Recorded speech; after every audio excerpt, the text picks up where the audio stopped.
Guys, welcome to Tech Economy TV. It's not that well. My name is Laura, and today we have something very exciting. It's Global Money Week, and what way to celebrate it than to bring you a business guru? I mean, we're talking a man that is so versatile, business writer, growth strategist, whatever you like, name it. So today we're going to be talking about so many educating, interesting, entertaining conversations. So please don't go.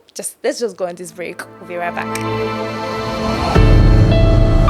Hi, you guys, welcome. My name is Laura, and today I have a special guest in the house. Like I said before, I want to do the honors by making this introduction, but I mean, it's better when it comes from the horse's mouth. But I am going to do my due diligence. Today we have Mr. Tony Ajah.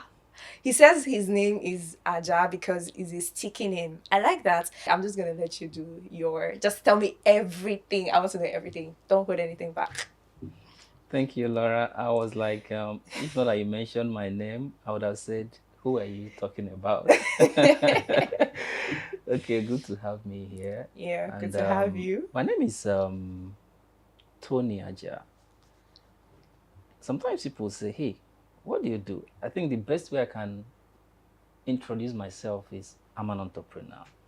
So every other thing that I do, my writings, my consultancy, and every other thing I get involved in is a way of communicating that entrepreneurial spirit that is within me. Yeah. You understand? I think that should be enough. That's not enough. That's not enough. So from where you're coming from as a writer, you made this money, like this big money in like how that's like 24 years ago. Yes, 24 years 24 ago. years ago, and where you are right now. I want to know, like, how has your career, what process have you gone through, your transition. I want to know everything for like people. I'm sure you started small. Everybody has their, growing phase, and now that you are the big thing, I want to know what's like the entire process. What makes you the Tony Ajah that you are right now. Okay, I write for Tech Economy, for instance, and I sign out as a business growth strategist. And some people ask, is that what you do? How did my journey begin? As far back as I can remember, I have been a curious person as a child who loved to see how things work. And one of the things I love to do is I love to make money. I don't like people giving me money. I want to earn it. You want to fish. So I remember at a time my mom was selling clothes, baby clothes with pants. I remember they had Shabba pants for those that will remember Shabba pants in those days. So some money, can't remember how I got some of those money. I will buy from her and go and hawk it. And I will make profit from that money. So from there, it started growing. During my time in secondary school, I found myself involved in one or two businesses. As a student in university, the same happened. I could say the only time my parents paid for my school fees was in my year one because I was busy making money on campus. Do you understand? Yeah. So within that period of time, even when I served, the same happened, and up to this stage.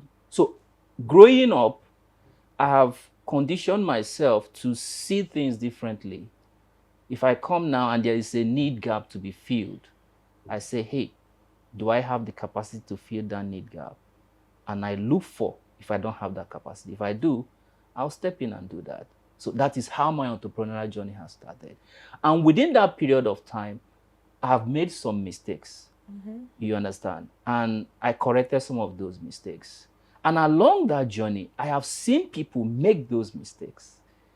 And I correct them. And they get result. I say, wow. As at 2006, I've not heard anybody use the name business growth strategies. So when I registered my first business, so I was writing then as a business growth strategist because I was helping people to grow their business. Do you see that journey? Yeah, I see. Now, I don't just help those people. I say, oh, I love to write. Why not I put some of this knowledge into writing? I started writing. As at 2006, 2007, 2008, I think up to 2011, I was writing to the leading national print media, like Daily Sun, Daily Independent Effective Managers series. I was also writing for Business Day. I was writing Financial Standard. You understand? Yeah. So it was like that. Now, as I was joining, I noticed that I've written a lot about business. I said, why don't I compile some of these into a book? Yeah. As a matter of fact, my first book that was published in, I can't remember the one business book actually, was a collection of the articles I've written over time, Business Sense. That was my first published business book. I was going to get to that one. Do you understand? Yeah. So that is what it is. Okay, so you mentioned that, starting off, you're always like looking for a need gap to fill. Yes. So like, as someone who works with SMEs, entrepreneurs, do you have like a defining moment in your career? Like when you got to this place and you're like, okay, yeah, this is something I want to do. I want to help businesses grow. I want to help small businesses. Like this is something I want to do. This is something I feel like I can do. Do you have like a defining moment? And how did you figure out that, okay, yeah, this is it. This is my moment? Defining moment. The one I can remember quickly now was in 2007. I was staying with some friends, and there's a place we wash our special clothes. So one dry cleaner nearby. I went to the man. I saw the way he does the job well, but he keeps struggling in a few things. And I noticed he had a systemic challenge. So I approached him and said, hey, we can help you fix this laundry. He was looking at me. Say, fix how? So we can help you in your struggles. He knows me. He knows the other of my friend. Yeah. I said, okay, can you do it? Say, yes, we can do it. In fact, it was the first time I built. I said, oh, can I help you for this job? We'll collect. I mentioned the amount of 100,000. Then you're like 100,000. 100,000, 2007 was like a big money. Actually. He said 100,000. I said yes, and you will see results in 6 months. So when he was being doubtful, like, can it happen? I said, okay, let's do it this way. Give me a post-dated check for 6 months. If at 3 months, you can cancel it if you don't see result. But when you notice that I was confident of what I was talking about, God helping him, he obliged. And he saw result. From 1 outlet to 4 outlets. Wow. In fact, up to this present moment, if I say, oh, I want to wash my clothes, any kind of clothes, and take to him, he doesn't collect money. Oh. Because it's like, whatever I'm enjoying today, Tony, you are one of those that made it happen. Do you understand? So within that period of time, I saw, oh, I could do this, and I've gotten results. That means if you can work for a laundry company, it can work for any other company. So the language of business is the same. It's just to tune it to fit in a particular industry or sector that you want to address. So from there, I picked up. So if it was within that period of time that my writings in Daily Sun, Daily Independent was every Monday or thereabouts. There's this Daily Independent Effective Managers column I was writing like every week. And within that time, I was getting calls upon calls on people that needed my my expertise. As they were getting results and referring others, I said, wow, I think I'm actually made for this. Yeah. Okay, that's very impressive. I was going to get to your book, Business Sense, but I think I'm going to pause on that, and I'm going to ask you a very not out of box picture. Okay. But yeah, you're speaking about writing and how writing actually changed your life, and we're currently like in a society where writing is like, the foundation. that almost everybody, brands, need content writers, copywriters, So I want to know, like, if you were to, like, as a person, I'm not a writer, but probably a writer that might be, seeing this right now. Do you think that, I know writing is a very lucrative skill, but if you were to say one thing, like, how do I monetize my writing skills? Like, just give me one, something that can give me results right now. Can you tell me just one, just one, just one? Wow, how to monetize your writing skills. Yeah, because you mentioned that while you were still like, you were writing for newspapers. Not many people get to do that. Publishing articles, writing novels, like not many people get to do that. I mean, there are so many people that have writing talents, but they don't know how to make money, like sufficient money out of the skill. So, like, yeah, I know. Since we're talking about how people make money, this is Global Money Week. I want to know. Okay, I get it. Let me establish a foundation here. Much of what I write about, much of what I even talk about, are born out of experiences. Do you understand? So I'm not just sharing knowledge, I'm sharing experience. Do you get? So I'm coming from a place of depth, not just writing for writing's sake. Now, to monetize your writing, you must give people what they can get elsewhere first. Value. Give them what they can't get elsewhere. If there are many writers out there, how are you different? How are you better? And when they notice that you are better, they will come for you. Now, if you are really good, put yourself out there. If you are not visible, if you don't position yourself to be visible and people don't know you, they won't know what you can do. Do you understand? Yeah. So another thing I have noticed that have helped me is relationship. Relationship is key. So when you strategic relationship at that, when you put yourself there where you relate with people who can introduce you to those that you can write for, it makes a whole lot of work easy. So, like, that's like networking. Networking, yes, but networking is one aspect of it. Okay. But I mean, build quality relationship and let those people know what you can do and how good you are. You get the point? Yeah. Let them know how good. If I know how good Laura is in her job, it is easier for me to say, I know someone. Yeah. And at that point, it reduces every friction. They say, oh, Laura, Tony told us about you. Can you help us do this? How much can you collect? Do you get? Yeah. So put yourself out there, visible, where anybody can see you, but then build strategic relationship. You know the kind of people, if you are writing stories, if you are writing whatever you are writing, you know the kind of people you want your market out there. Now position yourself in a way they can easily see you and seek for your solution. I don't know whether you get that. I get what but if you are there and then writing and then positioning, just like going to Idumota market to go and buy aeroplane pass. Do you get what I mean? So you must be at the right place. Position yourself in a way that those people that need you can see you where the seekers see. Like something I always say, if you want to be found, go to where the seekers seek. You know, the people that need this kind of writing, I don't know what it is. There are several things you can write about. Position yourself and build network, like you mentioned, and quality relationship within that place that they can buy whatever solution that you have. Oh, thank you.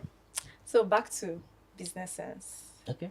I'd have asked you to tell me, but I know that the book talks about businesses and how to sustain high growth for businesses. Am I right? Oh, the high growth is getting set for business. Business sense is different. Oh, so what's business sense about? Business sense actually is the first work I wrote. I didn't write them in chapter. I wrote them in senses. Oh wow, I know. I think that's a very creative Yes, I'm a way. creative writer too. Oh, So I had the first sense, second sense, third sense, up to the sixth sense. You know, the sixth sense is metaphysical, yeah. but there I call it the soft side of business in that book. Okay. I was going to I was going to ask you to tell me like what you think are principles that, since you are like a business guru, should I use the word? What do you think are principles that small businesses might want to know? Like, if I need to run a successful business, what do I have to do? What can I do to, I feel like, okay, let me backtrack a little so I can make you understand. I saw someone recently, she was crying on her social media that she started a business and she scaled the business, but then something is not working, her employees are blah, blah, blah, And then I went through the comment section and people are like, oh, people just want to start businesses and they don't know business principles, basics, and all that. So, like, my question is, for small business owners, people who are still struggling in their businesses, if you, as someone who is well grounded in businesses and growth, if you were to like give us a little bit expo, so tell me, what do they have to do? What principles do I have to adopt to make my business successful? Hmm. If people are struggling, nobody knows it all yet. Yeah. There may be a a fresh kind of business challenge that I've not encountered before. I'll see it tomorrow. Mm-hmm. All you need to do is to have the right mindset to address the problem. So there are several business scenarios that problems and challenges can come up. I wouldn't know, Mm-hmm. but for anyone that is struggling in business, like this one you're talking about, the person has scaled, you said. Yeah.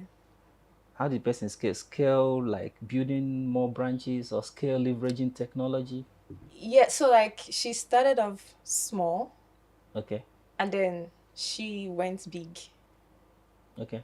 Like she has maybe she started like with a community of 50 and then she scaled to like a community of 150, Mm-hmm. 200, 1000. Like the numbers went up from where she started. So she was now complaining that the community managers that she was bringing, they were always resigning. Like in few months, they would resign, and she cannot control the business anymore as a person because this business is bigger than her. Selling a product or service. I want to use that, understand, so I can She address okay, that. she sells services. She's a brand strategist. She sells digital products and stuff Okay, like that. digital products. Yeah. Okay, when people struggle in business, I've been there. If I tell you my business story, it's a master class on its own. Right. When you don't have the right structure, Mm-hmm. when you don't have the right system, things are meant to fail in your business. Okay. I have been there. Okay. I've had situations in business where we're hiring people, and instead of people you've hired to add to you, they are taking a lot from you. I had a staff at the time that stole from the company, that up until today I didn't know how much he stole. The matter went to court. For a while, like 3 years, I said, it was the prosecutor told me, hey, you can't get this money. Oh. The guy will only be jailed because he had proofs. It's a story. I said, let him go. So when we don't have system and structures, yes, every aspect of our business, for it to function well, must have a system, right system to guide it, even if you are not there. Like getting set for business, I mentioned 8 critical sets that every business owner, every entrepreneur must have to succeed in business. And one of them is system set, getting set. We have the mindset. First, you have the right mindset. Second, you have the skill set. Then you have the tool set. I can go on and on. But the system set is critical. It is in the system set that you will understand those people leaving the lady you talked about. You know how to hire right. If your recruitment system is bad, your hiring will be bad. People will come and go. But if you have the right recruit, I've been there where we're recruiting people like tomorrow, some people will not even show up at work until we went back and said, what's actually going on? Do you get what I mean? Yeah. So if there is one thing I would tell business owners and entrepreneurs, understand system building, understand structure. If you don't know it, let those that know it teach you. All we need to do is to customize your business situation to adopt and what right structures. Your business situation may be different from mine, but the structure you should put must be may likely be different. But there are some things like for this to flow in this way, like recruitment, what are the steps you need to take? What are the kind of people? What will guide those people? Do you understand? In banks today, there are criminals that work in bank, criminal-minded people. Yes, but the only time they will strike is when they see a weakness of the system. Yeah. Do you get what I mean? Yeah. They take advantage, but when the same things happen to business owners. If you build a business and you don't have right systems and structure to guide and direct people, things will go wrong.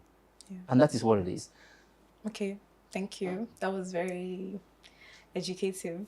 Thank you. So, I'm going to ask you, what are the top challenges you think that businesses in Nigeria face, and if you have any solutions or ways that these businesses can navigate these challenges? You see, there are something I don't like. I don't like talking about Nigeria business situation or scenario. We know what the problems are. What are the problems? I don't know. You don't know. Ask ChatGPT. Ask ChatGPT. Yeah, I mean, it might be helpful, but is it going to be very helpful? I mean, instead of ChatGPT, where we have like a human example here, just ChatGPT will give you more elaborate answers. Okay. If you can do business in Nigeria and succeed, I'm saying this experientially, you can do business in any part of the world and succeed. If you can even live in Nigeria and live well, you can live in any part of the world and live better. One of the biggest challenges of businesses in Nigeria is enabling environment. We're not asking for too much. I'm speaking as a business owner. Mm-hmm. An enabling environment could be power supply. Let's take that as an example. Yeah. Like the infrastructure, power supply. You see, that alone. For you to, when you come into a business, you are coming to solve a problem. But when you want to solve a problem, and before you solve that problem, you have to solve a problem that will give you an opportunity or a level ground to solve the problem you came to solve in the first place. Mm-hmm. That's too much work. I don't know whether you're making sense. Yes. So if, for instance, you want to solve a problem of maybe making hair, every business is a problem. You understand? Every problem is a business, and every business is a solution to a problem. Yeah. Maybe you want to set up a salon in your neighborhood, and there is no power.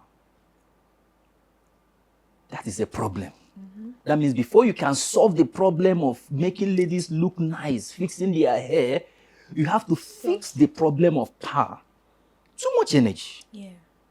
So if we have power, constant power supply, mm-hmm. you can then think straight and concentrate on how to give people better service.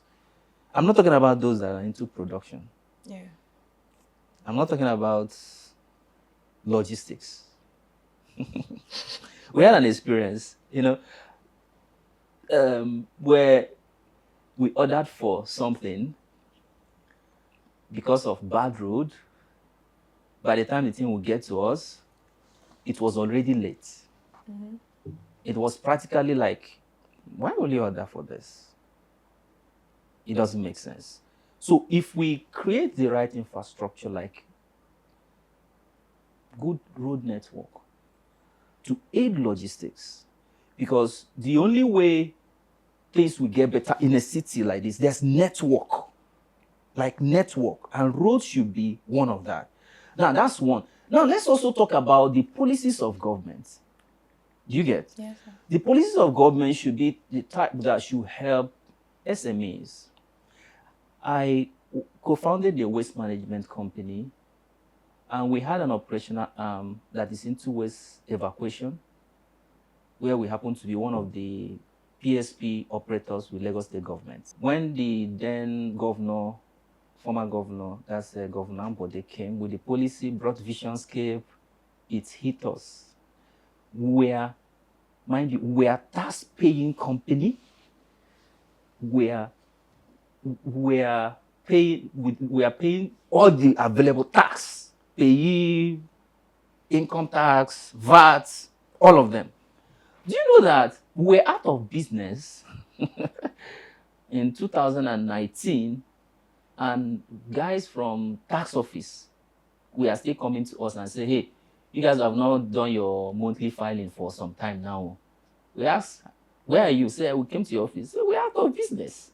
Do you get what I mean? So government policies should be such that should help small businesses to stand. So I can go on and on and on. But one particular also thing I want to say here is another challenge that I have seen business owners in Nigeria have is some people want to solve a problem, but they don't have the right skill set to addressing those problems. Updated right skill sets. I think that should be revisited. Yeah. Okay. So earlier you mentioned AI, Chat GPT, and yeah, I'm gonna ask you, we're in the digital era, obviously. So how can small businesses leverage these AI tools and also like everybody saying, oh, we're going digital companies and AI can do this now, we can do this with AI. So how can people or like small businesses take advantage of this? Okay. We're actually in a digital age, or my colleagues, some may call it AI age. We are at the early stage because much of what we are seeing happening is you see generative AIs, you see narrow AIs, you still see general AI, but we've not come to the point where super intelligent AI has been democratized. We are getting there soon. And when that happens, it will change a whole lot of things in the business space between now and the next 5 years. Some of the things we are talking right now, like things are changing faster than the way they were before now. Yes. Now, for every industry, any small business owner can streamline their operation, improve their productivity or efficiency, leveraging digital tools. Maybe in your accounting, maybe in your customer management. There are several. If you seek, you shall find. All you need to do is, I'm into tailoring. What tools can help me manage my customer? You will see that. You get what I mean? So even accounting, there are several, and some of them are on open source. You don't need to pay to use them. Some are even on freemium. You don't need to pay, except when you need to add some more features, then enter premium package and pay. Or it will make your work easy. You get? So what I would tell small businesses is look at the current tools you are using to drive your daily operations. Find a way to digitize them. Find a way to look at your industry. I was telling someone, I said, we are getting to the point where Akara seller will use an app. It might look funny. It's just for one to, before now, when you hear app in those days, it's easy thing now. But before now, I built an app. Do you understand? Yeah. But it's like, what is app now? Someone can, have website. People say, I built a website. Now you don't even need to build a website. Just go and buy the one and customize it the same way people will build app. Mama Nkechi or Iyabose that is selling Accra, we sell more because digital economy helps people want things at the speed of light. They want it as it's happening. Yeah. So Mama Nkechi has finished frying Accra. All you need to know is to prompt the customers. I have Accra ready, like 3,000 naira Accra that is ready. All you need to do is to post it. You just buy and transfer money. Whether you are sending someone to pick or Mankechi is sending someone to go and deliver for you. It is as simple as that is.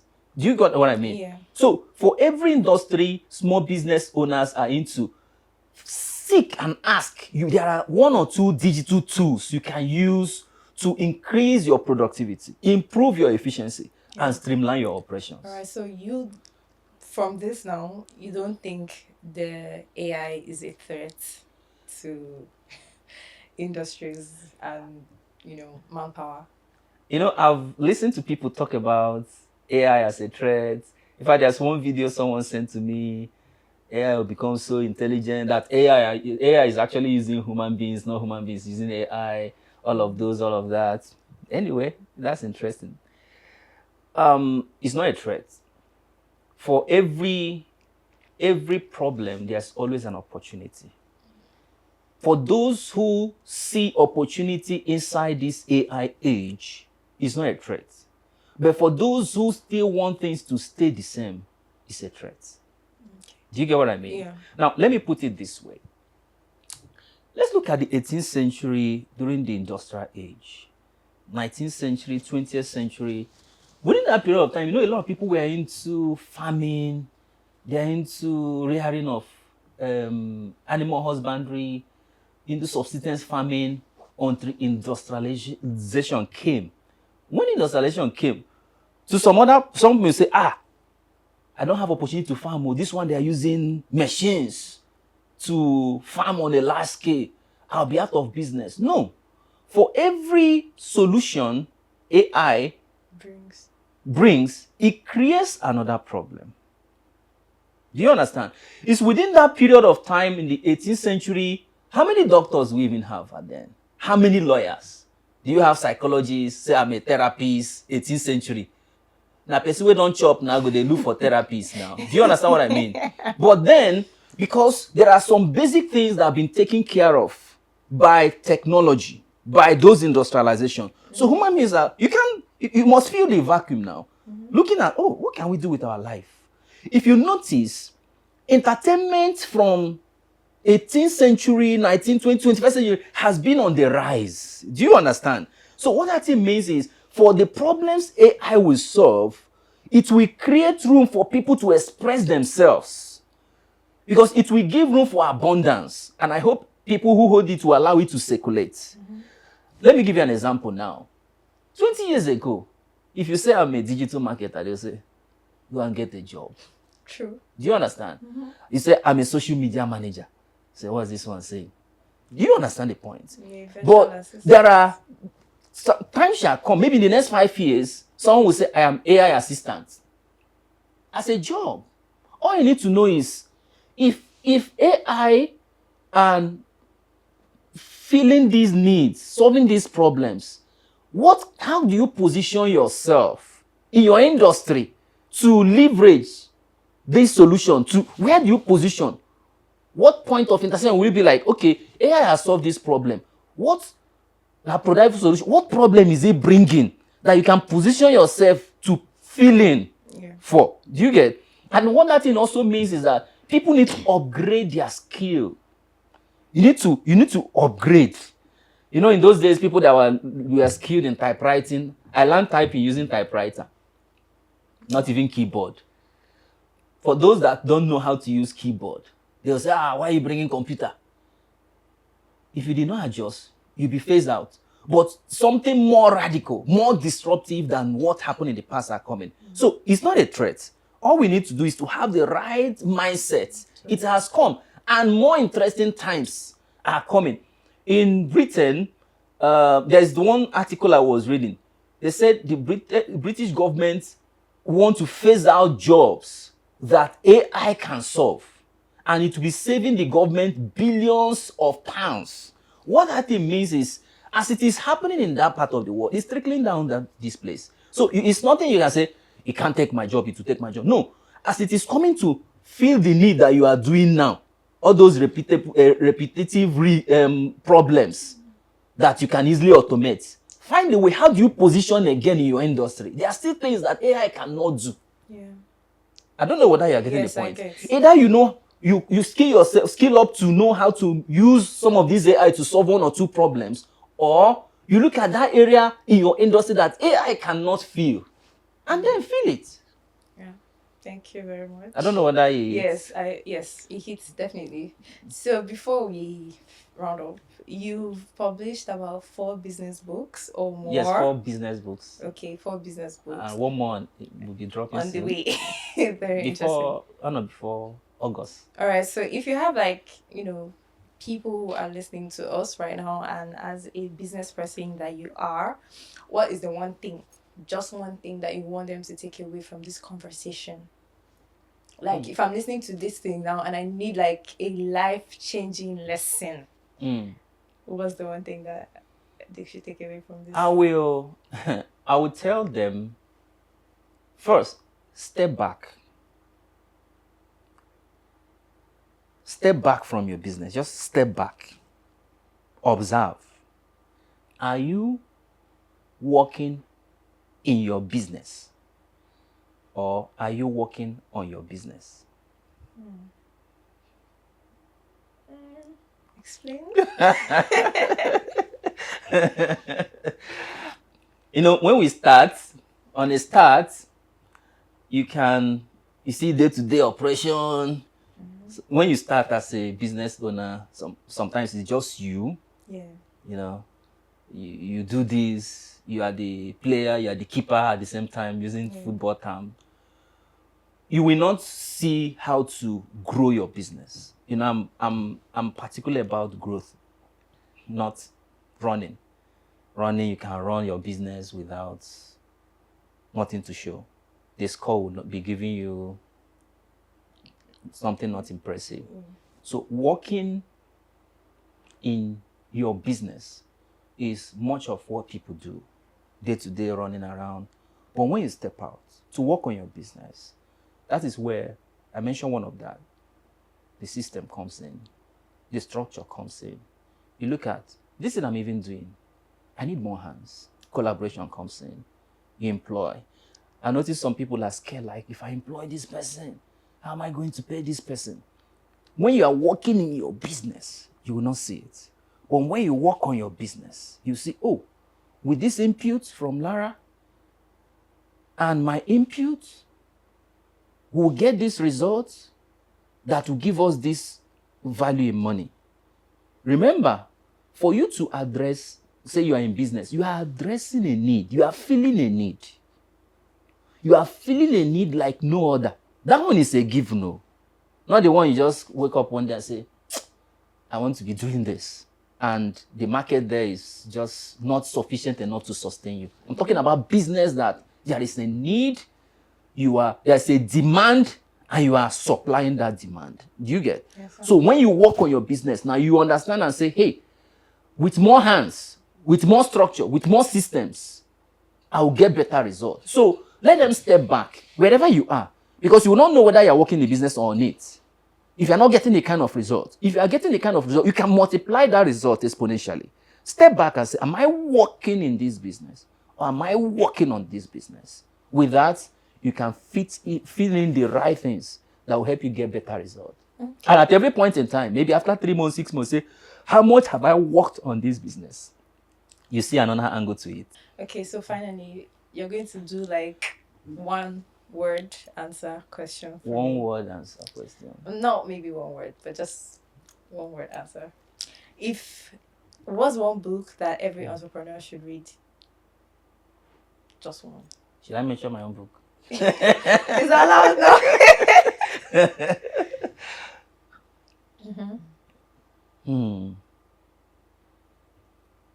Think Rich. There are several of them. Oh. Just one. I read a lot, and there are several. Like, okay, wow. Which one did you read that changed your life? Way back, I've read a lot of books. So, okay, if there is one book I will recommend that every entrepreneur should read, the one that comes to my mind right now is Your Next 5 Moves. The author is Patrick Bet-David. Your Next 5 Moves. I play chess, so I understand. Why it is important that work is, okay, say one word. Yes. Okay, I wanted to, Patrick Bet-David. I'm doing advice for you. Okay, Your Next 5 Moves by Patrick Bet-David. Okay, that's very interesting. 3 words that describe your approach to business. 3 words. I would say calculated bold moves. I would have said explain, but no. What is one thing that business owners do that makes you just shake your head like, oh my God, what is going on? They assume a lot. Assumption. Too many assumptions. So if you were to start a different business entirely, like different from the industry you've been in, what would you do? Real estate. Actually, I'm warming up. Wow. I'm warming up for that already. Okay. And we are working on something on that. Okay. In a most innovative way, not like every other way. What is one advice that you've received from whoever that changed the trajectory of your life? Fail fast. Fail fast. Okay, you might have to explain that one. Explain it. No, share that one word, Nick. One word. You say one word. I'm giving you one word. Yeah, okay, that's the last question I have for you. So you can explain that one. I find it very intriguing, so I want to know. Fail fast. I feel like I might. You know it now. Yeah. Tell us now. Wait, I read something like that this morning. Oh, nice. No, I was randomly scrolling my Twitter, and somebody was talking about the first movie they made, looking back at it, how terrible it was, and then he went further to say, but in those attempts, he was learning and getting better, so he advised people to just fail, because in failure, you find success. I don't know how he said it, but is it related? Yeah, it is. Explain your fail fast. I will. Apart for Your Next 5 Moves book, that's one of my classic on becoming an entrepreneur. It's one of my best work. I compress over 2 decades of business experiences in one book. My favorite chapter in that book is the one I titled On the Audacity of Failure. Okay. The audacity of failure. I'm going to check that out. Please do. I'm going to check it out. We will get ahead faster in life when we fail faster. Failure is part of the process. That is how I say it. Failure, knowledge will tell you what to do, but failure will tell you how not to do it. I don't know whether I'm making sense. Yes, it does. So failure, sometimes, you see, I started business early, but I noticed that I was playing, at the point I thought I wasn't playing safe, but on a hindsight, I noticed that, I was playing safe on a lot of things. The faster we fail, the faster we succeed with the right mindset. Yeah. I always say that. Yeah. With the right mindset. Right mindset. Mindset is central, is key, is foundational. Yeah. Do you understand? So Yeah. failing fast in that sense means try things out. Okay. Try them out when you're secondary school. Try them out in the university. Try them out. Just try them out. See, did it work? Is it working? Know what is working. Stick to what is working. Discard what is not working. Failing fast means you are not procrastinating. Failing fast means you are not postponing. Failing fast means you are not playing it safe. Failing fast means you are not in your comfort zone. You understand what I mean? Yeah. Failing fast means you are giving it your all. Failing fast means it is either you win or you win. Oh. You understand? So failing fast means you are daring. Do you get? Yeah. Because you don't have any other option. Go out or go. So if you look at the stories of successful men and women in life in several industries and sectors, these are men who dared. They know at a point the chances of their succeeding or failing is 50-50. But then let's make that move. 50 is enough. Even if it's 19, in fact now I know if it's 99-1, I say, oh, there's even one chance, right? Let me play. Maybe I will get that one chance. Yeah. Do you get what I mean? Yeah. So for business owners, who are people who are starting, the longer you are waiting, the longer you miss out.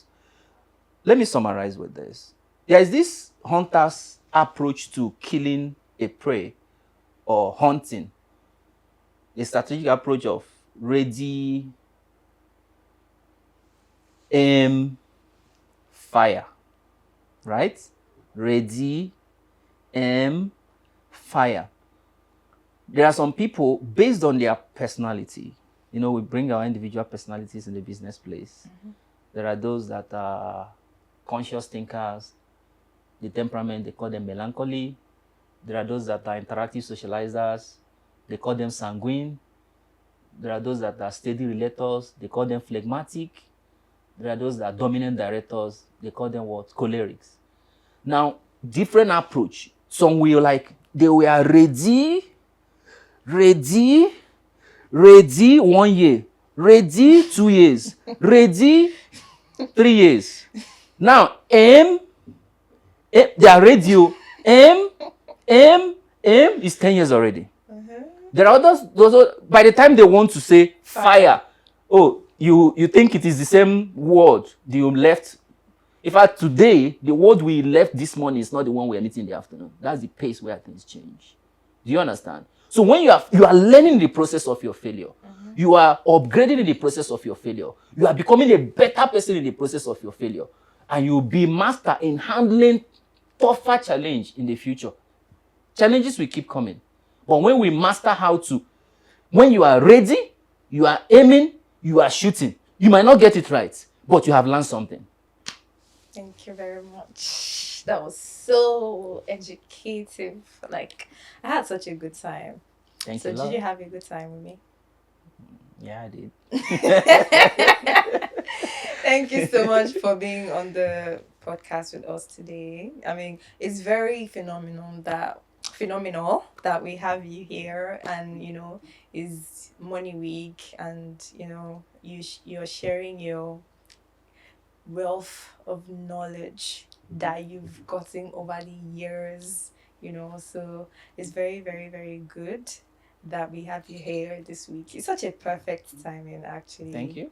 You're welcome. Money Week, there's something I tell people. I see young people, I unconsciously will ask, how do you make money? Ask me now. There's this young man, I didn't even know. He says, sir, there's something always, anytime you see me say, how do you make money? How do you make money? You know that you will go back and be thinking, how do I even make money? You'll be asking him, how do I even make money? You get, money is a defense, it's a force. It's a Money Week. There are several ways we can make money in Nigeria. Yeah, things are not, it's not uhuru yet, but if you first have the right mindset, then have the right skill set, you can always make money in Nigeria. Oh, Do you get what I mean? Yes. So have the right mindset, have the right skill set, then go and fire. Don't just ready and keep aiming. No, go and fire. They will tell you no.